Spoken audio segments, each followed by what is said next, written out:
নমস্কাৰ, মই ৰেজিনা হাছান।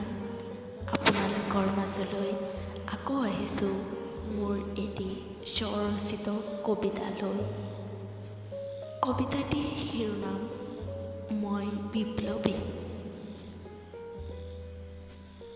মই বিপ্লৱী, অন্ধকাৰ গছাই পোহৰৰ ৰশ্মি অনাৰ মানৱ জগতৰ মহামিলনৰ গৰাকী। গোটেই বিশ্ববাসী যাতে চাব পাৰে নিজ প্ৰাপ্য এটি ক্ষুদ্ৰ কণা।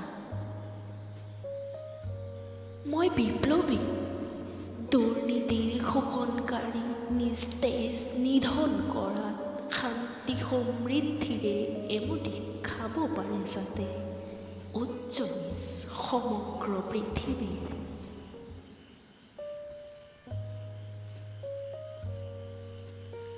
মই বিপ্লৱী, মাতৃভূমিৰ অংগসজ্জাত সহিব নোৱাৰাকৈ প্ৰাণ বলি দিও উদ্ধাৰ কৰিম, ধ্বংসকাৰীক ভীষণ শাস্তি দিম। মই বিপ্লৱৰ অগ্নি জ্বলাই খোজ লম।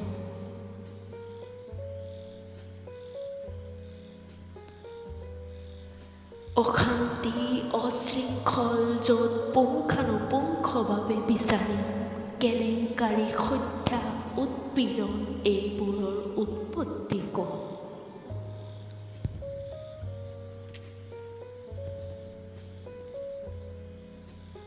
অশান্তিৰ বীজ সিঁচা দুৰ্নীতিকাৰী মই দুচেও কৰিবলৈ বাধ্য, তথাপিও ন্যায় আৰু সত্যৰ সতে আগুৱাই যাম। এই মোৰ বিপ্লৱৰ লক্ষ্য। ধন্যবাদ।